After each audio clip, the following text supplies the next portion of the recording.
We're going live, everybody. You ready?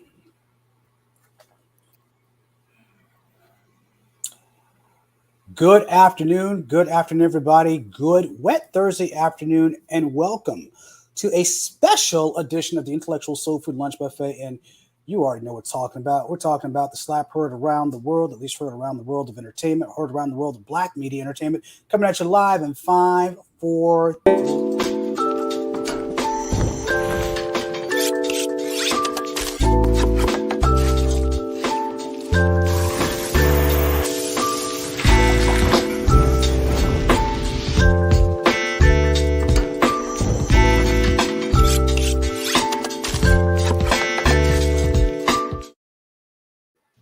Good afternoon, everybody. Welcome to a special, unscripted version of the Intellectual Soul Food Lunch Buffet. Me and the sous chefs, the students, have chopped it up, and guess what we're talking about? Of course, we're talking about the Oscars. And before we get started with that, I want to go ahead and let the students introduce themselves as we begin to chop it up with our sous chefs. We'll kick it off to Dallas. Dallas, check in for us. Hello, I'm Dallas Clemens. I'm a senior mass communication major here at Central, and I'm ready to get into this tea today. Okay, well, we are about to join it. And then we also are going to pivot to our good friend, if I can, Gregory. Gregory, talk to us. Where you at, Greg? Hello, my name is Gregory Rogers. I'm also a senior mass communication major, and it's a very interesting topic.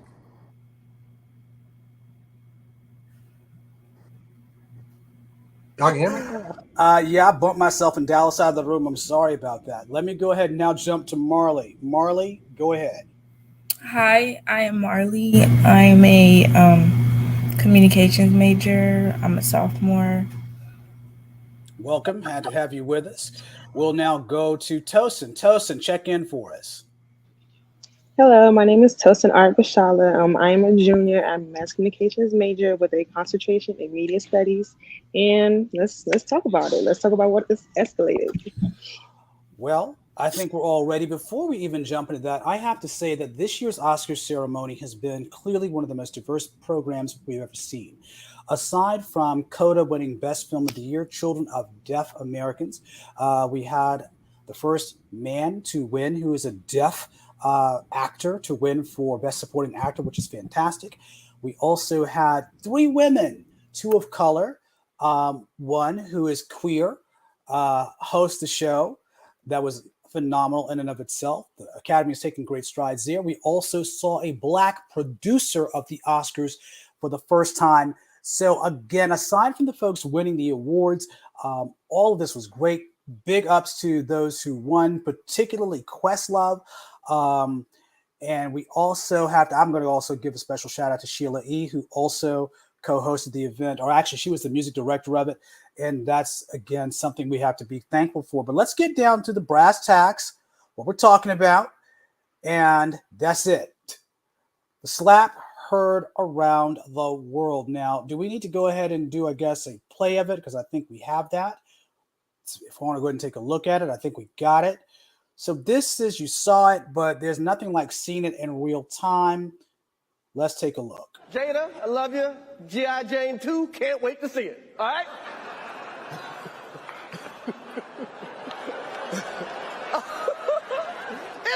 That was a nice one. Okay. I'm out here. Richard. Oh, wow. Wow. Will Smith just smacked the out of me. Keep my wife's name out your mouth. Wow, dude. Yes. It was a G.I. Jane joke. Keep my wife's name out your mouth. I'm going to, okay? And of course, right after the ceremony, which was, he won the award for best actor, right? So let's take a look at that. He won the award. And as he won the award, we have a slide for him taking the acceptance speech. Well, no, let's actually take a look at how he celebrated with the award. Hey, come on.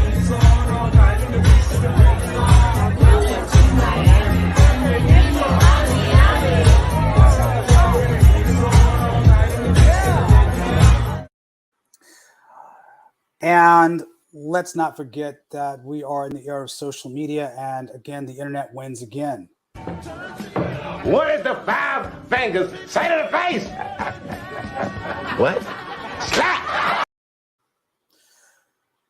So what you saw there was basically the interpretation of, believe it or not, they went ahead and did some, I guess, some augmented reality, if you will. They switched the faces. In the character, you had, of course, the infamous Dave Chappelle skit where he's faking or being Rick James, and you have Charlie Murphy, but the characters involved in this case, they did some FaceTime effects and put Will Smith in the place of Dave Chappelle, and then they put in Chris Rock playing the part of Charlie Murphy. And it's just wild. So again, let's take a look and see what we got going on. This is what it looks like. And we then were able to see them on the red carpet before, then after, and then that comes to us from Jaden. And that's how we do it. Interesting. And then we also have the Academy, who are now making a statement about that. The Academy does not condone violence of any form. And tonight we are delighted to celebrate our 94th, etc., those who won and so forth. And then Will Smith issues an apology. We probably have seen it, but in case you haven't, Will Smith is basically saying in a nutshell, he apologizes to Chris. He apologized to the Academy. But on top of that, he then comes in with some commentary stating that he is a work in progress. He felt as though that he may have admitted, I think he's admitted that he's crossed the line. He even apologized to Richard Williams and the family for that. And Richard Williams even came back and said, that's not what we do. We don't condone violence. And we're now beginning to see that there are reasons that were discussed for this. So I'm going to go ahead and then take it to this one so you guys can see what we have here, because we have some Entertainment Tonight footage. We'll take a look and see how that plays out. We go here to that, and will both triggered by their past? All of these black women that I get to protect and shine a light on. There was a time in my life where I was concerned with, being a movie star. That concern has moved on. Will admitted in his biography released in November that he's put on a tough Hollywood persona. To hide the coward. The coward. Yeah. I was probably 9, and I watched my father beat up my mother, and I was too scared to do anything. I was never going to be scared again. Childhood violence also affected Chris's life. The struggles played out in his autobiographical sitcom, Everybody Hates Chris. I was bullied ridiculously. I was a little guy and I was black, right? So I'm getting double bullied. In January, on Dana Carvey and David Spade's podcast, Chris explained how retaliating with violence left him scarred. I went home, I put a brick in a book bag and smacked this guy in the face with this brick and stomped him Joe Pesci style. To the point, we thought he might die. As my shrink puts it to me, you have been scared to be angry. So as we saw with that, and I think we interrupted that briefly, but yes, Chris Rock, as well as Will Smith, they both have had to entertain or deal with the issue of violence in their life. So let's begin to just chop this up. What exactly is there? Oh, and we forgot this one quote too that came to us from Jada Pinkett Smith, and she raises the point of she's here for the healing, which we find is good to know.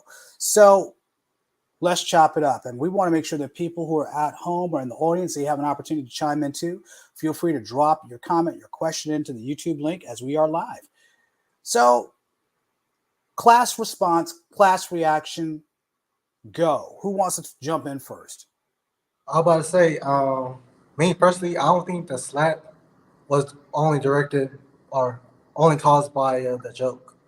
I feel like it comes from the glasses started getting filled with all the entanglement jokes, all the people in his business, and that's when the glass was starting to get filled up.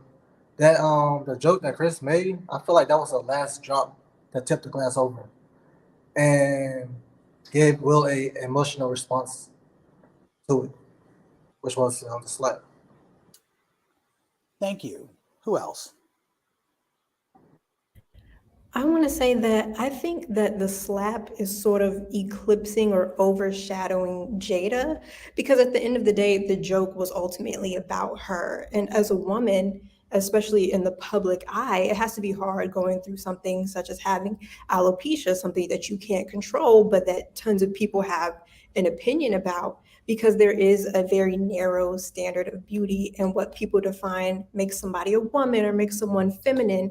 And I think we know that having short hair or being bald does not necessarily fit into that narrow definition. So I wonder if the slap had not occurred, would we be having the conversation about how the jokes go too far? I feel like it was on the realm of body shaming. Would we be having this conversation on that same scale?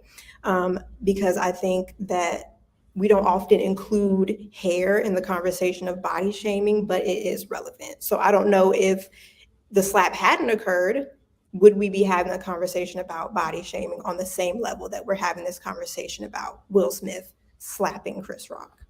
Marley, what do you got to add? I feel like this is the Oscars, and I think that his job is to joke and play like he's a comedian. And I think at the Oscars, everybody is a target. So I didn't really see it that way, and I think that this slap was unnecessary. Tosin's coming back in. Go ahead, Gregory. As a comedian, we got to think of. Oh God, we just dropped Gregory. I'm sorry. Add him back. Can a comedian joke go too far? And at a like Oscar setting, sitting in the front row, in the middle, you got to expect to get joke on. Elaborate. So at a like a comedy show or at the Oscars, since they hire comedians as speakers now, when they point out people, they point out the first people they see. So you sit in the middle front row. He's seeing you the whole show. So you expect to be joke on, in my opinion. Tosin, we got you out for a second. Why don't you come back in? What do you want to add to this? Are you there? When I first saw the video, can you hear me? Yes. Hello? Go ahead, Tosin. Yeah. So when I first saw the video, I thought it was fake just because the way he reacted, like he didn't react like he just got hit or something. So I thought it was fake. And I just wouldn't think that, what I'm saying, Will Smith would do something like that on national TV. So that's what I took it as until I saw the other video when he was talking to Chris and he was like, keep my name's wife out your mouth. And I was like, oh, he was actually serious, True. That's a good point. Can I add something to that? Sure. I think a lot of something that people didn't know was that Chris Rock suffers from, it's called NVLD. It's a nonverbal learning disorder. So he doesn't catch on to like when people are mad at him or like sad, or like he has a hard time trying to figure out what's wrong. So I think that when he saw Will get up, and after his reaction after the hit, I think we saw his like that taking, like when we just didn't know what he was feeling. And I think that a lot of people don't know that about him, which makes it worse. I think that's a fair statement. I think that we are now looking at two cases, and this kind of foreshadows our next show, which we're talking about disability. But I think as you're looking at two cases, we're looking at the issue of alopecia. We're also now looking at Chris Rock, who may have a cognitive disability that could have a serious impact. We got some comments from the back. We got a comment that comes to us from Zakari. She states that nobody knows what's going on behind closed doors. I think that maybe Jada would have said something to Will if he did not try to defend her. But I don't think it violates him slapping him. And then we have a comment from AM.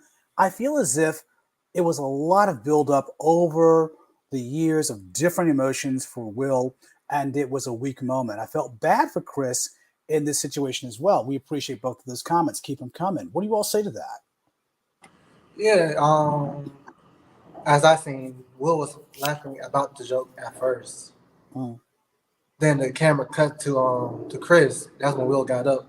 So I don't know what happened between those few seconds, but that's a major like emotion change. Okay. I think the other thing that we have to consider too is again, now they are now releasing different camera angles from other perspectives. And the one thing that me and my fiance were joking about was the notion that okay, they got caught with the best video cameras in the world and the best angles in the world, and it's indisputable. Especially, at least the assault was. I mean, we saw it all play out in real time if you were able to stay up and watch it that late. But then the other angles that I'm beginning to come in from the camera phones, which were not as crystal clear as the 4K cameras that you got, is that we actually saw Jada. She actually laughed after Will smacked him, or she gave some response of that type. So it's kind of interesting that we're beginning to see this notion. We're going to see more angles of the story unfold. What I could appreciate about the Entertainment Tonight piece, though, and I don't know if you all were able to see it, I'll make it available for you to watch offline too, is the angle of how they approach this from culture. Both of them were brought up in cultures that were socioeconomically on the margins. And so because of that, I think they also were introduced to violence, particularly violence on women at a young age, or at least some type of violence. So in the case of Will Smith, he says he saw his mom become physically abused. In the case of Chris Rock, he was abused. And I think in the case of Chris Rock, he has gone through an intertherapy to begin to have these internal moments with himself, to go on that journey of self-discovery, if you will, to find out, again, more about himself.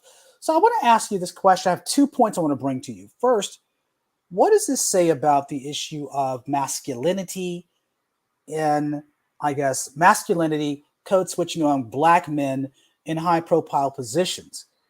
And the second question I want to raise too is the notion of the glorification of violence. Have we become that culture? So let's talk about this question about Black masculinity first. Who wants to tackle that?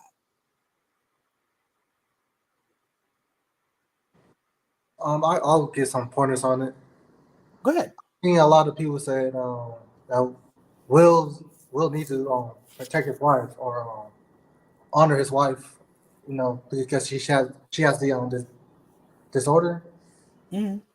So I feel like Will was cut in a kind of a hard spot if he didn't get up to protect his wife. How would that look on him, especially with the entanglement jokes? Would that add on to that too? And with Chris, Chris, he didn't really defend himself afterwards, so he didn't attack with this masculinity on that.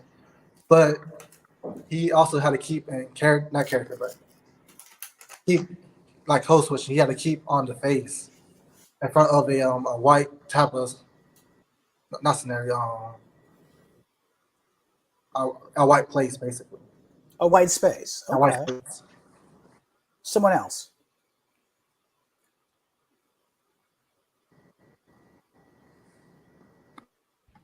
I think to the point of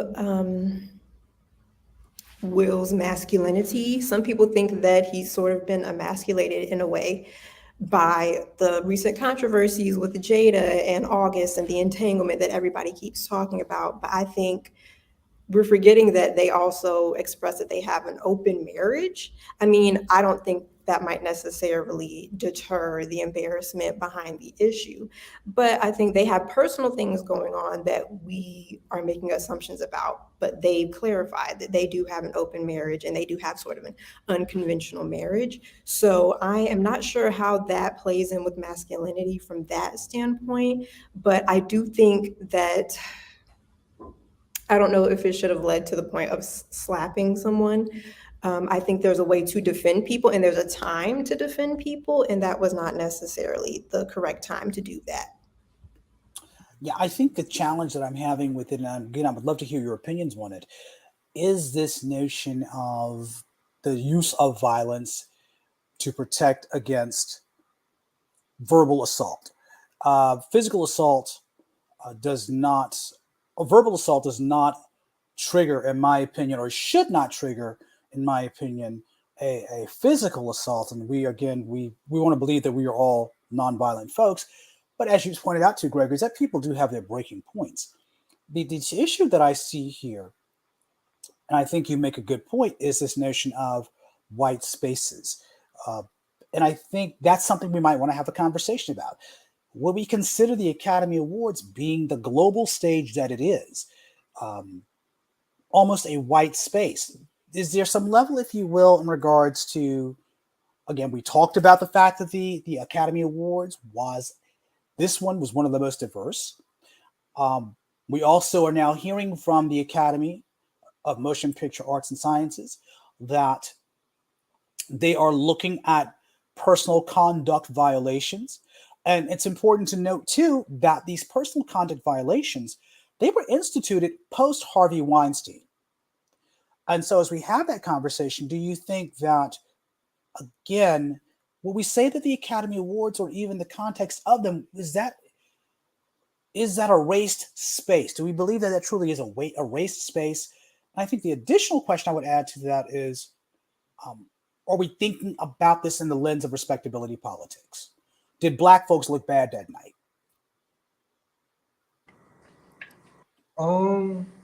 Back in the not too long ago, there was a hashtag that was going on called Oscar was so white, which actually in 2016, Will Smith they boycotted the Oscars because it was mostly a white space.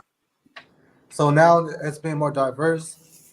I feel like all the Black faces up there, they do kind of represent us as a community, especially a person like Will, who has a good track record on him, to just pop out like that, basically. You mentioned track record. What do you mean by track record? That he's viewed to be a good guy, and he is still a good guy, but an action like that, it's gonna bring on different talk, like different type of stereotypes, like the brute stereotypes. Okay. Well, actually, you make a good point, because I believe one of the Fox News analysts, or one of the Fox News pundits, alluded to the fact that Hollywood has now gone hood, or at least they're saying that you can't bring the hood to the Oscars, which some other social justice advocates or social justice commentators have pointed out, that you're now introducing racial tropes. But I think that's to be expected. Let's talk about the conversation of our culture of violence. Do we think that our Hollywood or our entertainment industry promotes a culture of violence? What do you say about that, Tosin?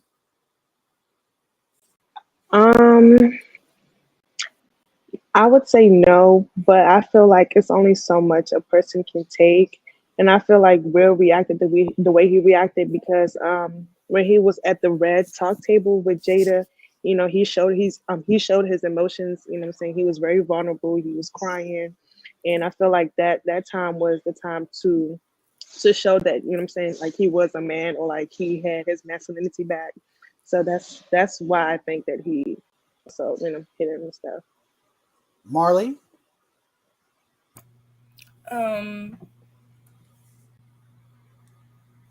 I think I kind of agree with Tosin a little bit, but overall, I think it was misplaced anger. I do think that he tried to get his brownie points, I guess, and slapping Chris, but I don't really know. I thought it was unnecessary. Well, let's go back. So we talk about this issue of violence. I will give you some examples. Since the film Birth of a Nation, which was lauded by the contemporaries of the day, you had this notion that might makes right. We got that. I think the other thing to consider too is that when you're dealing with the other piece, I mentioned this earlier, you have might makes right with Birth of a Nation. You had that also with the Rambo films of the 80s. And even of recent, you had Rambo, which talked again about might making right, to then where you saw Training Day, of which Denzel Washington received an award for playing a villainous, albeit violent, rogue police officer. And then we get to, of course, Will Smith's franchise, Bad Boys. Again, cops who go to the extreme. The Black Starsky and Hutch, for those of us, if you don't know what that is, please go look them up. But again, they were like the black dynamic duo of Miami crime fighting. And they put this, if you're in a Jerry Bruckheimer film, it's expected things are going to blow up and you're going to smack people around. So the question is, have we become a culture that looks at might to make right? Do you think our media ecosystem has incubated that? I don't know if this answers the question correctly, but I think There's in no a way, correct answer. Go ahead. correct. I think we've been sort of desensitized to certain things because we're seeing them regularly on social media, on TV and magazines and other types of media. So I think when it comes to violence, I know with a lot of the reality shows that I know about and that I watch, like Love and Hip Hop, Basketball Wives, Jocelyn's Cabaret, all those types of things that are very popular specifically within the Black community, it's a lot of violence, but they are quite popular shows. So I think when we continually see this pattern, we become desensitized to it in a way. Good point. Someone else. It's also a culture thing. Like if you like in the urban area, you watch movies, you get desensitized. But you live across the railroad tracks, you grew up around violence. When Like you say the railroad tracks, you probably need to. We have a global audience, so let's go ahead and use terms. Break down the term railroad tracks? if you grew up on the side of town where violence is known for, you grew up with it, you're used to it, so you're basically born with it, not desensitized to it. Okay, good point. Others. I think the key here that I find important as we have this conversation about the culture of violence is also the use of coping mechanisms. As we again we look at our media ecosystem, I think the other part of his plays out too is the notion of the damsel in distress or that particular narrative. I think the other conversation that we need to have too is about life imitating art versus art imitating life.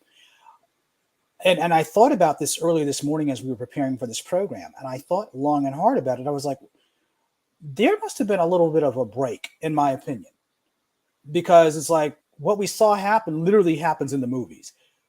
And I think some of you have alluded to this as well, the notion that Will Smith had to defend the honor of his wife. But I think what I find challenging here is, again, and I just want to hear, I think we already talked about it, I want to just get more clarity with it. And that's the issue of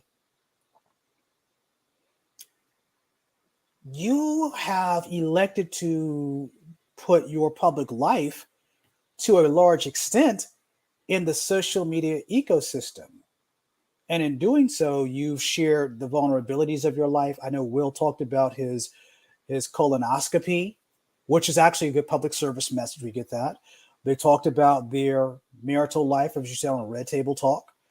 And again, to allow this to play out, do you think that because they kind of fueled they kind of added to the pop culture discourse that they're now fodder for comedians? Marley.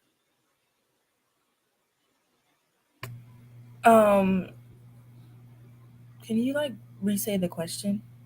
No, there's too much. I was a mouthful.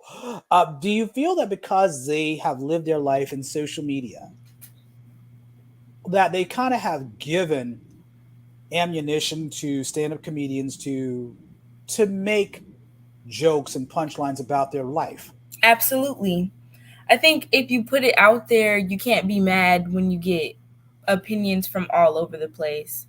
I already said that I think that Jada is like the main reason. I think that Will is very weak, not like in a bad way. I think that he loves Jada, and I think that she's like the it girl that he's always wanted, and I think that she has a lot of power over him emotionally. So I think that he is trying to do everything to keep his marriage right. But I feel like she's the problem. I feel like she's publicly embarrassing him over and over. Like, you don't.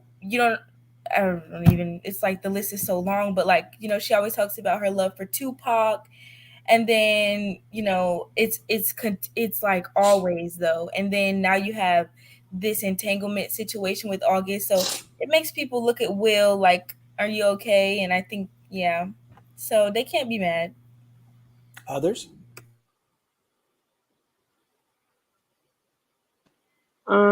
Yes, to piggyback what she said, I do think since they do put their entire life out there for everyone to see, everyone is required to have, not required, but like a, to have an opinion. But I feel like if they don't want people to really be in a business, they need to have like tighter security, I guess. Like for Beyonce and Jay-Z, you don't really see much being talked about them for real, as opposed to what Will and Jada are going through right now as well. So Good points. Good points. They also put a petition online not too long ago to get Will or get the Smiths family or their business out of media. Now, give me some information on that. That's a new one to me. I don't have the exact petition, but we talked about it in my other class with humanities that they A put petition to get them out of social media. Yeah. the business off of social media. They were just putting too much information out, and it was making people feel uncomfortable. Like, some of this stuff needs to be left in private. Like, why are you putting this on like the Red Table Talk or like all this stuff? It just makes people feel uncomfortable. And I also feel like Will is extremely respected in the industry, and for him to continuously be like embarrassed, I think people were like, okay, can we like have them stop? I signed it. So AM points out, yes, unfortunately, with being open on social media, people can use your life as ammunition in an attack on your character. It's hard not to be open sometimes with social media being a job as well. Good points. One of our colleagues talks about this frequently, makes a comment that says social media is not the place for social therapy. What do you think about that? It's not just too many trolls, too many people that's not make jokes on social media. Well, clearly, as you can see with the clowning, I mean, there have been so many memes about this situation, which is like, now Monday, I understood. Thursday, come on now. Right. So here's the thing that I'm concerned with too. I think we all talked about this briefly in the notion of Will Smith. He is an A-list actor. As he is an A-list actor, he has had character portrayals range from that can range from, let's say, playing real life people. And I think this is the third person from the real world that he has portrayed. The first person that he got an Oscar nod for was, of course, Muhammad Ali. The next one was the individual in The Pursuit of Happiness. And the third one was the doctor in the concussion trials of the NFL. And now this, which is the fourth black man that he's portrayed, Richard Williams. He also, though, has portrayed the Fresh Prince of Bel-Air, who many of you grew up watching. I didn't like the show. He also, of course, played Mike Lowry. He played Hancock. He has played, who else? Someone else who's pivotal. Yes, Hancock. He was in iRobot. He's opened up box office the Men in Black series, his own franchise, once known as, Mr. 4th of July, because when his films opened up, they were all blockbusters. Talk to me about this thing called role model status. Does he have an obligation to be a quote unquote good role model? I think sometimes we look at celebrities and we assume so many things about them and their lives, or how easy things are, how hard things are, without really knowing who the person truly is, regardless of how long they've been in the media. And while I do think that Will and Jada have put a lot of their lives online, they're just people at the end of the day, and we all have our moments. And I think it's a lot of pressure to be considered a role model. Like, even though this is an unrelated note, when Cardi B and Megan Thee Stallion came out with that very controversial song, a lot of people were saying, well, you should be a role model to our kids. What about young girls looking up to you? And it's like, well, First of all, like I said, that's a lot of pressure.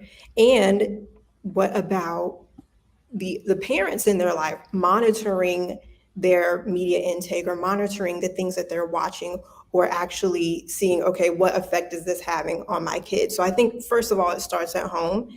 But like I said, we assume that we know these people and they should be this and they should be that, and we confine them to boxes, and I think that's not necessarily looking at them as humans. Someone else. Yeah, as Dallas was saying, I wouldn't count him as a role model, but the model African American. That's how a lot of people see him. From being that kid from Fresh Prince of Bel Air, from being a father, all that, a successful black man. A lot of people look at him and be like, that's a good, it's a good black man, basically. Well, here's the thing. A lot of people, in my opinion, I believe that folks have this expectation that when you hit a certain status, a certain economic status, when you hit a certain status of celebrity, that you are now supposed to be that model. And for everyone, though, is not going to be Barack Obama. Everyone's not going to be Denzel Washington. Everyone is not going to be Sidney Poitier. We have a question that comes up. Do you think, let me go ahead and post it. Do you think with Will's age, being in his early 50s, it is a midlife crisis as well, mixed with everything else? It's a good point. I'm not going to chime in on that yet. Who wants to tackle it? I thought men's midlife crisis was like going out to find a younger woman. Like, is that? I thought that was their midlife crisis. Okay, that's an assumption. I don't know if it's all together true, but we'll take it. Someone else. I don't know. I think we get online or we get on social media and we try to like analyze what people are going through without really knowing the full story. So I personally wouldn't speak to, I mean, I know he has his book out about the traumas that he faced, which I haven't personally read it, so I can't necessarily speak to where is this rooting from, where is this coming from. So I think we make a lot of assumptions, baseless assumptions, really. So I wouldn't say, is this a midlife crisis? Is Jada manipulating him? Is it the embarrassment of all the things adding up? I I don't know what it is, honestly. Interesting. Someone else, because I might give my take on it since I'm quote unquote at that middle age. Yeah, I would say midlife crisis, but with his age going up there, how long he been inside of media, he been taking punches for years and years now. So at some point, the defense will fall, the walls will fall. As you see how it's got Chris, it just got to him emotionally. Well, I'll say this. I want to go back to that midlife crisis thing because I don't think you get a pass because it's a midlife crisis. Midlife crisis to me is you are going through your own version of existentialist crisis in the sense where you're trying to reaffirm who you are. And I don't think it's just a midlife crisis. I think there is a 30-year-old crisis. There's a midlife crisis. There's a golden years challenge or golden years crisis. And then of course it's just acceptance. My time is, I think, was it Denzel put it? He's in the fourth quarter now of his life. So I think I'm at the I'm in the third quarter of mine. But I will tell you that the midlife crisis does not mean that you have a license to become dysfunctional. That's the first thing. I think the other piece that we need to address too, though, is coping skills. What are the coping skills that we are using to take care of those moments that we do feel stress? And this is the thing that I found, and I can talk about from my own experience. I don't know how many African American men go into therapy, but I think that is something to explore. And when I say therapy, I don't mean take a pill and everything is okay. It does not work that way. There's a drug for that. It's called Viagra. When we talk about cognitive behavioral therapy, we're talking more so about the notion of what does it mean to go on that journey of exploration? What does it mean when you go out and you look at your past in the Freudian sense and look at, okay, this is what I was introduced to, this is what I was exposed to. This is where you're really learning how to, I guess, perform your own interpretation, if you will, of what Black masculinity means to you. And Black masculinity, so that we are clear, does not have to be in a heterosexual, heterogeneous box. So as we talk about this notion of going into one's, I guess, coping and strategy, the one episode I can recall very vividly at this point is when I was faced with the instance of, do I choose violence, as they say? And again, I think, and I would never thought I'd hear myself say this, but yes, people can choose violence. You can choose that. In the heat of the moment, you have to take a beat and choose. Now, Black folk are not monolithic. Black men, especially, are not monolithic. And so the question is do you know the coping strategy or know how to negotiate this? When I was faced with a situation like this, for me, I had to make an immediate evaluation. But at the time, I just started my therapy.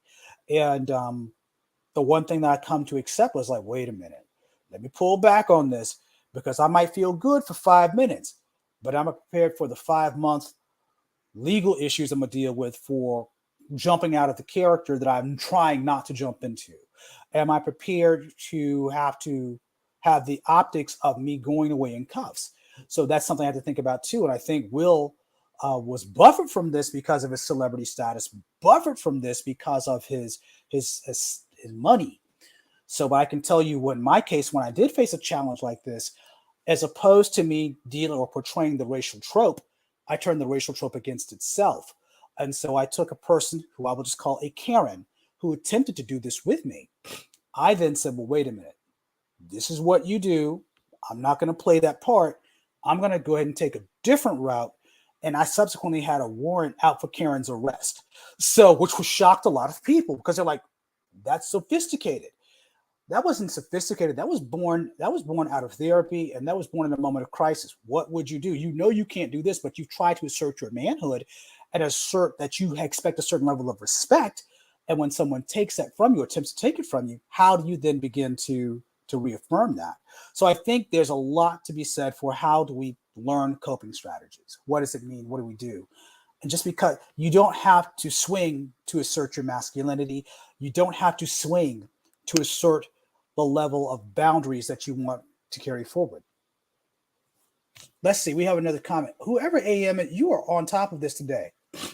We can't really say where someone's actions are rooted from because every individual handles things differently. I think this is a learning tool and hopefully we can all learn and grow from it. Good points. Justin Reed, what do you say? At all? Well, he said something earlier. So Justin Reed came up with this point.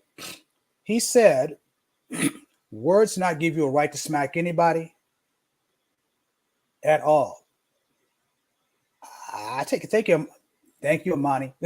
So yes, good points. What do you all have to say to my little monologue I added?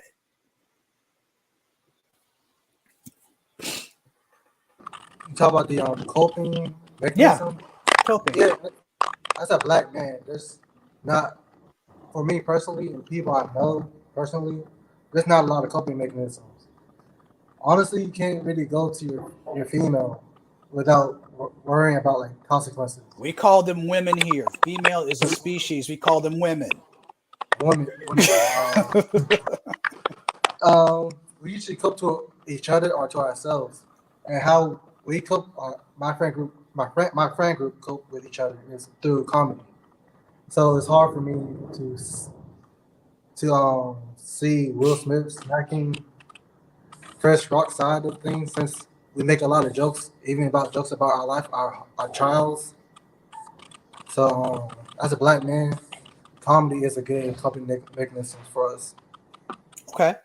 Someone else. Like Gregory said, yes, a lot of people do use comedy as a coping mechanism, but they also use like substance abuse and stuff like that. But I feel that way because people don't really know how to talk about their feelings, or they don't want people in their feelings or in their business, or they don't want to see people get emotional. That's why people's first reaction isn't to go to therapy, but it's to use the coping mechanisms that they grew up with or that they have around them. Okay. Justin checks. I'm sorry. Go ahead. I was going to say, I agree with that point, especially in terms of the conversation of masculinity. I think that sometimes men feel as though, I'm not a man, so I don't know, but sometimes I feel men keep to themselves or don't show their emotions, like crying, for example, because they feel like it makes them look weak, and that's not the masculine thing, to be weak or show emotion. So I feel like, which what Tosin was saying, that's why they resort to personal forms of coping rather than seeking help, because they don't want to be seen in that light. Well, I mean, I think that opens the door to another conversation on toxic masculinity. What is toxic masculinity? What does it look like? And I think one of the things with Black folk, especially looking at media, we have not really had that many exemplars, if you will, of masculinity and the performance of masculinity. Um, in some regards, we've had toxic, in quite, I would say, in more than 50%, we've had some toxic performances of masculinity. And I think to some degree, you had some incarnations that were there for a reason, right? When you first had the I would say the first true Black folks that you saw on television, not television, in the films, they were the stereotypes. They were the ones where I would say Donald Bogle was able to generate his, I would say, his table, his, I would say, let's say the word I'm looking for, the table. I'm trying to sound sophisticated. I don't care.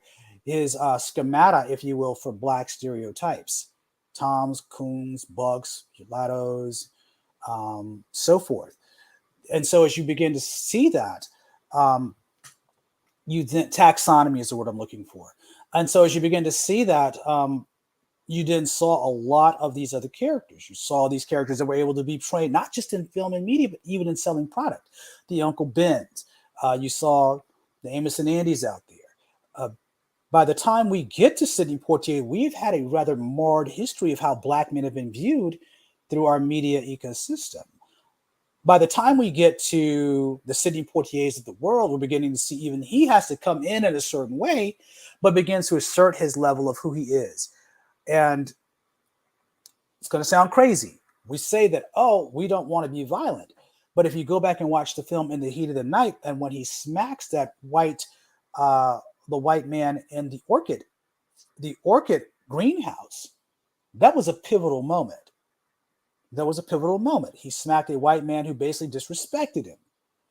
And so I think because of that, I'm not saying that's a bad thing. I'm thinking we have to talk about that in the context of what it was and in this certain socio context. Yes, he basically called you boy. You don't call Black folks boy. When we get to the point of the Black exploitation genre, you begin to see living out loud Black men and living out loud Black men who didn't give a damn what you thought. They would drive their big car. They would have as many women as they wanted to have. They wore their big hats. Superfly and Shaft, of course, come out along with the late Max Julian. And I think the key is that, wow, these were all important. But as you begin to see the landscape shift, you then began to see the Eddie Murphys come in. You began to see more Richard Pryor. Richard Pryor first, Red Fox actually first, then Richard, then Eddie. And you began to see the gestures show up, the comedians, the Flip Wilsons, the Dick Gregorys. Then you began to see Bill Cosby gets his own hit show. And so you begin to see this evolution, if you will, of the Black man in our media structures. So by the time we get to a Will Smith, the question is, have we grown? Have we grown as an audience? Have we grown as Black men? Have we begun to think about or embrace these things called therapy? Have we begun to, like you say, tap into our emotions? And I think that's something we have to have a serious conversation about at another date. All right, we are running at literally 49 minutes. Let's wrap it up. What are some takeaways? What are some talking points? How do we go beyond this? In the words of Johnny Gill and Stacey Lattisaw, where do we go from here?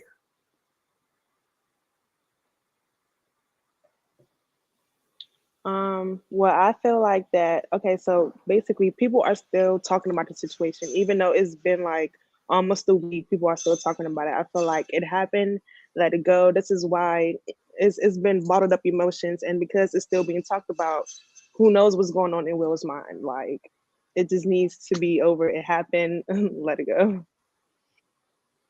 Okay. But yeah, knowing the internet, it won't. It'll probably be here for a minute too, though. Causing quizzes need to be handled. I don't think Chris is pressing charges. I don't think so. So at the end of the day, it's gonna pass sooner or later. Marley? I think that Will needs consequence for what he did, and yeah, it needs to be over with.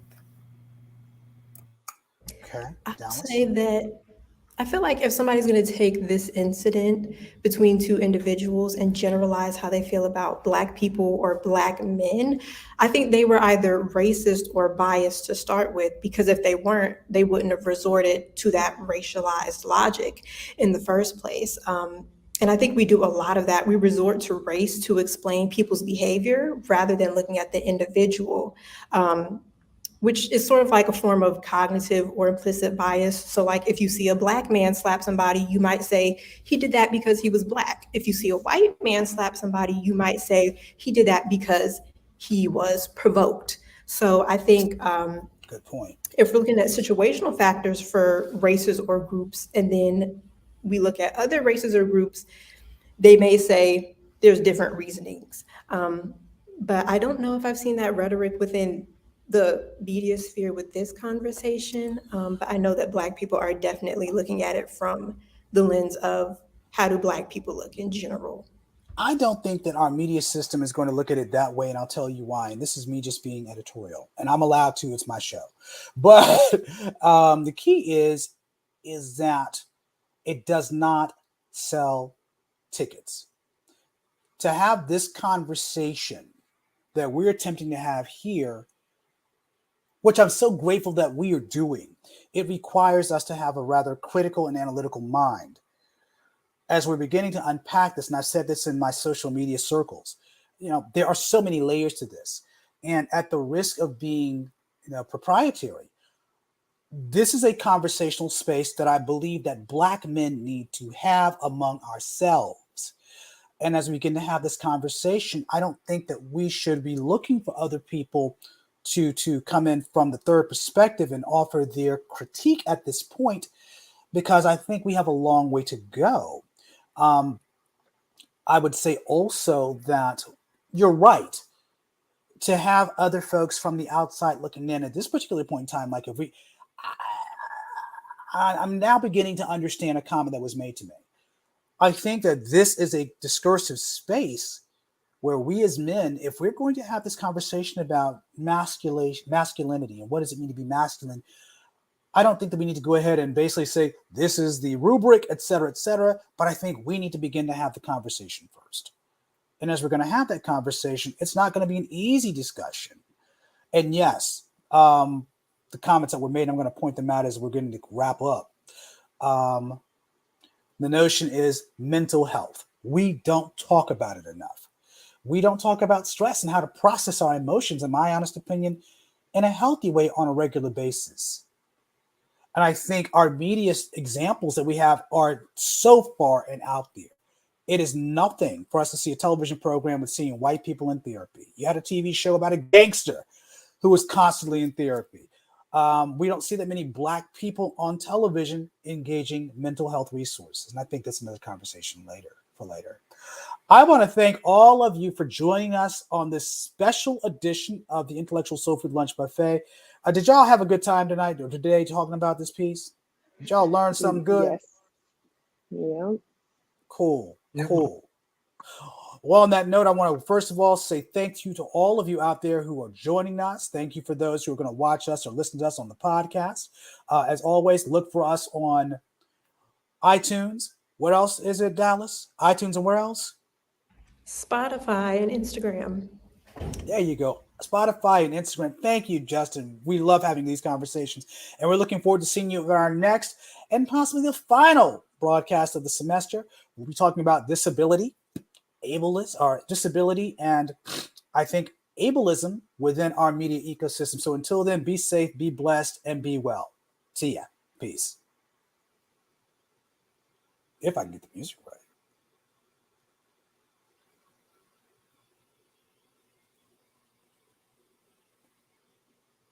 you.